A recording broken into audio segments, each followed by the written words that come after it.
Wait, wait, wait, wait, wait, wait, wait, wait, wait, wait, wait. What the hell? Get up, get up. Get up,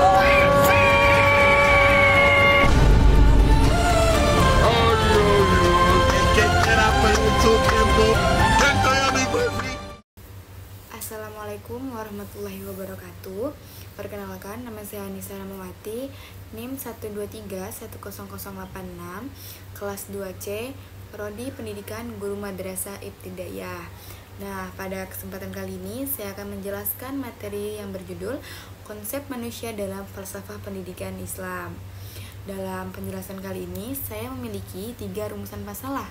Yang pertama yaitu hakikat manusia menurut falsafah pendidikan Islam. Yang kedua, tujuan penciptaan manusia menurut pandangan Islam. Dan yang ketiga yaitu peran dan tanggung jawab manusia sebagai khalifah di bumi. Nah, yang pertama saya akan menjelaskan rumusan masalah yang pertama terlebih dahulu, yaitu hakikat manusia menurut falsafah pendidikan Islam. Manusia merupakan makhluk yang memiliki banyak keunggulan dibandingkan dengan makhluk-makhluk yang lainnya yang berada di bumi. Manusia diciptakan oleh Allah dengan bertujuan untuk beribadah kepada Allah dan menjadikan manusia sebagai khalifah di muka bumi ini. Serta manusia memiliki dimensi fisik, intelektual, dan spiritual yang harus dikembangkan secara seimbang. Nah, untuk membedakan manusia dengan makhluk lainnya itu bisa dilihat dari beberapa unsur. Yang pertama yaitu dilihat dari perasaan, yang kedua yaitu dorongan naluri, dan yang ketiga yaitu pengetahuan. Untuk perasaan, maksud dari perasaan itu, manusia itu dapat merasakan beberapa perasaan. Contohnya itu seperti kebahagiaan dan kesedihan. Contoh dari kebahagiaan itu seperti mendapatkan nilai yang sangat memuaskan. Dan contoh dari kesedihannya itu seperti ditinggalkan oleh orang yang kita sayang. Nah, yang kedua yaitu dorongan naluri. Maksud dari dorongan naluri, kita bisa ambil contoh dari naluri sosial dan kekeluargaan. Maksudnya, manusia itu memiliki dorongan untuk membentuk hubungan sosial atau kekeluargaan. Misalnya, dorongan untuk menikah dan mempunyai keturunan. Yang ketiga yaitu pengetahuan. Pengetahuan itu seperti pendidikan dan pembelajaran. Nah, contohnya itu seorang mahasiswa yang mempelajari ilmu keguruan untuk kelak ia akan menjadi seorang guru. Nah, manusia itu diberikan oleh Allah mulut, hidung, telinga, mata. Itu tuh masing-masing memiliki fungsinya. Itu tuh bertujuan untuk mendukung keberlangsungan hidup, berinteraksi dengan lingkungan, dan untuk perkembangan diri. Dalam Al-Quran, manusia sudah disebutkan bahwasanya memiliki istilah yang berbeda-beda dan memiliki makna yang berbeda-beda, yaitu diantaranya al-bashar, yaitu artinya kulit.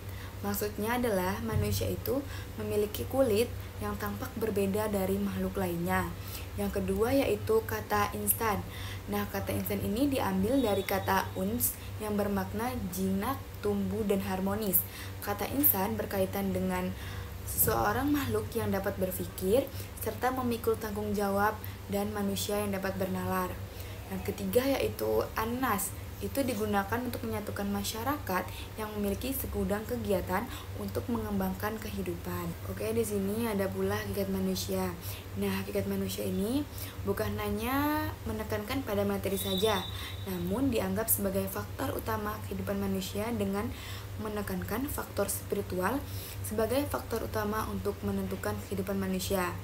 Di sini ada pula hakikat manusia dalam pandangan Islam. Yang pertama adalah manusia itu adalah makhluk yang diciptakan oleh Allah. Dan yang kedua, kemandirian dan kebersamaan atau individualitas dan sosialitas. Dan yang ketiga yaitu manusia merupakan makhluk yang terbatas. Oke, selanjutnya saya akan menjelaskan rumusan masalah yang kedua, yaitu tujuan penciptaan manusia menurut pandangan Islam. Nah, manusia itu diciptakan oleh Allah itu tuh memiliki 3 tujuan. Nah, yang pertama itu untuk beribadah kepada Allah. Sudah dijelaskan pada surat Az-Zariyat ayat 56 yang berbunyi wa ma khalaqtul jinna wal insa illa liya'budun, yang artinya adalah dan aku tidak menciptakan jin dan manusia melainkan supaya mereka beribadah kepadaku. Nah, maksud dari ayat tersebut adalah Allah menjelaskan bahwasanya tujuan diciptakannya jin dan manusia adalah untuk beribadah kepadanya.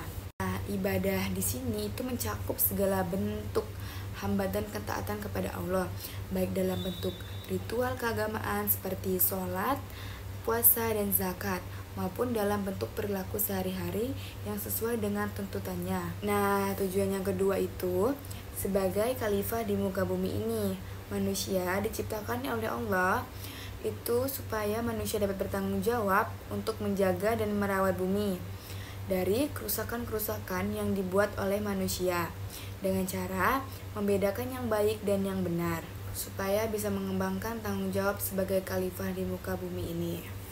Yang ketiga yaitu tujuan manusia yaitu memakmurkan bumi. Sebagai khalifah di muka bumi, manusia mempunyai tanggung jawab untuk memajukan bumi, yaitu membentuk manusia yang sempurna di era digital atau integrasi perkembangan teknologi. Dan yang terakhir, saya akan menjelaskan rumusan masalah tentang peran dan tanggung jawab sebagai khalifah di muka bumi. Sebagai khalifah di muka bumi, manusia itu mempunyai peran dan tanggung jawab atas keberlanjutan ekosistem. Manusia merupakan makhluk yang bertanggung jawab atas lingkungannya. Sebab Allah memberikan 3 unsur kepada manusia. Yang pertama yaitu jasad atau tubuh, yang kedua akal dan pikiran, dan yang ketiga yaitu ruh. Allah Subhanahu wa Ta'ala memberikan akal dan pikiran itu supaya manusia dapat menurunkan agama. Nah, agama ini berfungsi sebagai pedoman atau petunjuk hidup untuk mengatur hubungan alam semesta dan Sang Pencipta.